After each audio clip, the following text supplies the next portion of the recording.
87 ప్రాంతాల్లో నేను ఎంఏ చేసేటప్పుడు ఆ తర్వాత 2-3 ఏళ్ళు ఈ ప్రాంతాల్లోనే ఉండటం వల్ల ఇక్కడ జరిగేటువంటి ఎస్ఎఫ్ఐ ఉద్యమం, డివైఎఫ్ఐ లేదా ప్రజారాజ్య మండలి, ఇక్కడ శాంతారావు గారు ఉన్నారు, ప్రజారాజ్య మండలి, ఈ ముషీరాబాద్ గల్లీలు కానీ, ముఖ్యంగా ఇబ్రహీంపట్నం ఏరియాలు బుచ్చిరెడ్డి అనే కామ్రేడ్ వల్ల నరహరి అతి దగ్గరగా పరిచయము.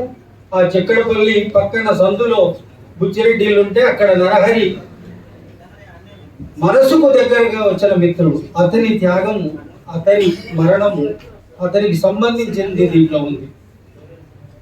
మహబూబ్ పాషా నరహరి వల్ల నాకు మహబూబ్ పాషా వీళ్ళిద్దరిలాగే ఆయన తెల్ల పైజామా, తెల్ల లాల్చి, మెడలో ఒక గళ్ళ తువ్వాలు మహబూబ్ పాషా. ఆయనకి పంచదార తినడం అంటే ఇష్టం మహబూబ్ పాషాకి. నేను గెలిచినప్పుడు నాకు తినిపించిన స్వీట్ పంచదార.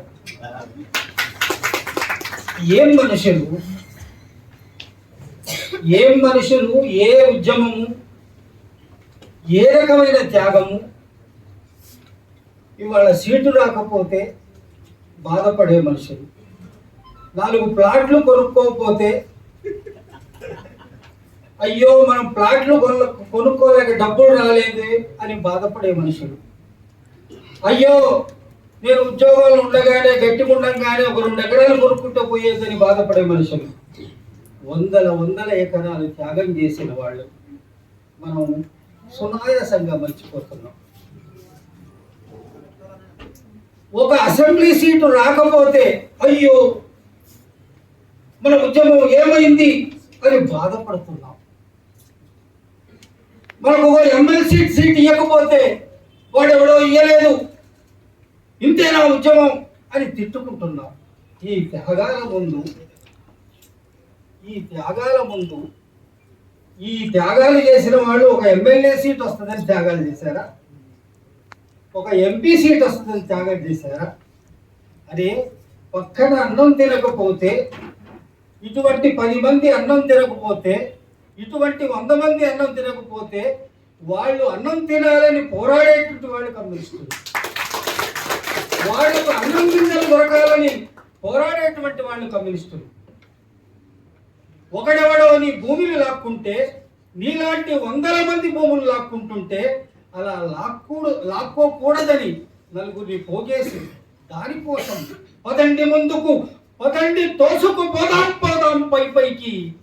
వినపడలేదా మరో ప్రపంచపు కనకనమండే త్రేతాగ్ని, ఎర్రబావుట నిగరిగలు, హోమజ్వాలల బుగబుగలు అని పోరాటం. అంటే త్యాగానికి ఉగ్గుపాలతో మనం జీవించిన జీవితంతో అనేక రకాలైన డక్కా ముక్కీలు తిని వచ్చిన తర్వాత 10 కోసం నేను ఉంటాను అని అన్నీ వదులుకొని వచ్చేవాడు కమ్యూనిస్టు. వచ్చిన తర్వాత నేను ఇది కాలేదు అది కాలేదంటే అక్కడ కొద్దిగా డెఫిషియన్సీ. ఎన్ని త్యాగాలు! ప్రజాశక్తి పేపర్ 2 ఏళ్ళు వీళ్ళు గల్లీ వేసేవాడిని. నాకు ప్రజాశక్తి పేపర్ బస్ స్టాండ్లో తీసుకొని 200 కట్టలు తీసుకొని ఆ సైకిల్ కట్టుకుంటుంటే పొద్దుపూట 4:30కి నేను ప్రజాశక్తి పేపర్లో ఉన్న వార్తలు ఏమిటో కానీ అది వచ్చిన తర్వాత వాసన చూసేవాడు. ఇది త్యాగాల పత్రిక అనుకునేవాడు. నేను కమ్యూనిస్టు పార్టీకి సంబంధించిన ఆఫీసులో 1.5 సంవత్సరం ఆఫీసు బాయిగా పనిచేసినప్పుడు ఒక్కొక్కరు నడిచి వచ్చి ఆ ఆఫీసులో కూర్చొని వెళుతుంటే, కార్మికులు నాయకులు వెళుతుంటే, వీళ్ళు చిన్నప్పుడు ఇంటర్మీడియట్ డిగ్రీకి మధ్యన వస్తే అన్నం తింటుంటే, అన్నం తినేవాళ్ళు నేను అన్నం తినమని ఎవరైతే అంటాడో వాడు పార్టీ సభ్యుడా కాదా, వాడు కమ్యూనిస్ట్ అబ్బా నా దృష్టిలో. ఎదుటి వాడిని ఆకలిని గమనించేవాడు ప్రతి ఒక్క కమ్యూనిస్టే. ఇన్ని సూపాల్లాగా వీరులు అన్నాడు మా తమ్ముళ్ళ గోపాల్.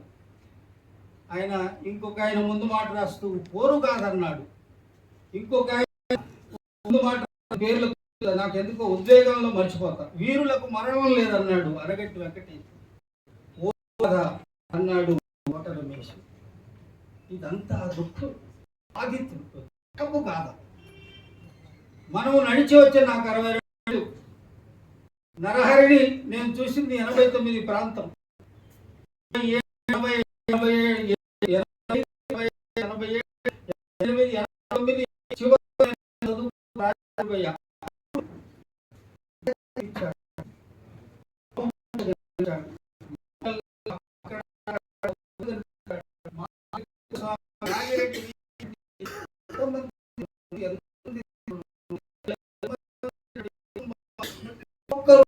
జీవితాన్ని ఈ సమాజం కోసం ఎవరు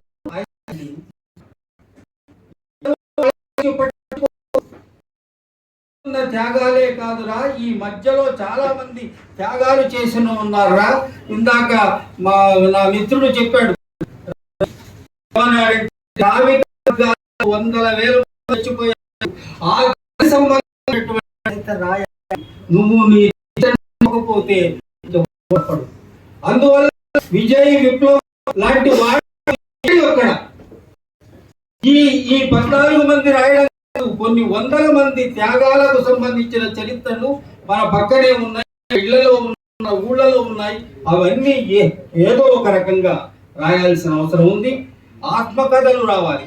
ఇవన్నీ వెలికి రావాలంటే ఆత్మకథలు, నేను గొప్ప లేదు, నేను మాత్రమే కాదు, లేకపోతే నేను పలానా సర్పంచ్ కాదు అనుకోవద్దు. ప్రతి మనిషి ఈ లోకంలో ఎంతో కొంత మీరు మీ జీవితంలో మెరుగైనట్లుగానే జీవించి ఉంటారు. మీ చుట్టూతా ఒక ఊరు ఉంది, మొత్తం అక్కడ ఉన్నటువంటి మండలం ఉంది. ఆ మండలంలో మీరు నడిచిన దారి, మీరు జీవించిన జీవితం ఉంది. అది కూడా మీ ఆత్మకథలో ఒక చరిత్రగా నిలబెట్టాలి. కూడా ఆత్మకథగా తప్పనిసరిగా ప్రతి ఒక్కరు రాస్తే నీ పక్కన నడిచిన వెంకటరెడ్డి, ఇంకో పక్కన నడిచిన ఇంకొకరు, వాళ్ళ పేర్లు కూడా మీ ఆత్మకథ ద్వారా సమాజం. కాబట్టి ఈ ఆత్మకథ, ఈ దీనికి సంబంధించిన పుస్తకం వచ్చింది అంటే నిజానికి ఇవాళ కమ్యూనిస్ట్ ఉద్యమం కానీ, మిగతా బుద్ధిజీవులు కానీ, ప్రగతిశీలులు కానీ చేయవలసిన పని ఏమిటంటే అమరులకు సంబంధించినటువంటి చరిత్రని ఇంకా మీ ప్రాంతాల్లో రాసి ఆ స్పేసెస్ లోకి వెళ్ళి మళ్ళీ ఒక ఉత్తేజితమైనటువంటి ఒక నిర్మాణం చేయడానికి మేము మా చూస్తున్నాం ఇది చరిత్ర అని ఆ స్పేసెస్ వెళ్ళగలిగి స్తబ్దంగా ఉన్నది అని చెప్పుకునేటువంటి ఉద్యమం అది స్తబ్దంగా ఉండదు. ఒక నిప్పు కనుకలాగా ఇది ఎట్లయితే రాజుకుంటుందో, ప్రతి చోట, ప్రతి గ్రామ కమిటీ, ప్రతి జిల్లా కమిటీ లాంటి చోట్లలోంచి ఇటువంటి పుస్తకాలు ఇట్లా జనాన్ని పోగేయగలిగితే ప్రతి ఊరు, ప్రతి జిల్లా, ప్రతి మండలం ఒక కొత్త చరిత్రకు నాంది పలుకుతుంది. అది తప్పనిసరిగా ప్రగతిశీల ఉద్యమానికి డెఫినెట్ అది చేయూతనిస్తుంది. అక్కడి నుంచి మళ్ళీ కుటుంబాలు చేశాము అని ప్రజల్ని ఇంకా ఉత్తేజం చేయడానికి ఒక దారి ఉంది. ఆ దారి నిర్మించడానికి, రాబోయే కాలంలో నిర్మించడానికి బహుశా ఈ పుస్తకం అనేటువంటి ఒక మార్గసూచిగా ఉపయోగపడాలని, ఈ అమరుల దీని మీద పెట్టుకుని నమస్కరిస్తూ త్యాగాల కుటుంబాలకు ఈ త్యాగాలు వృధా పోవు అని వీరులకు లేదు అని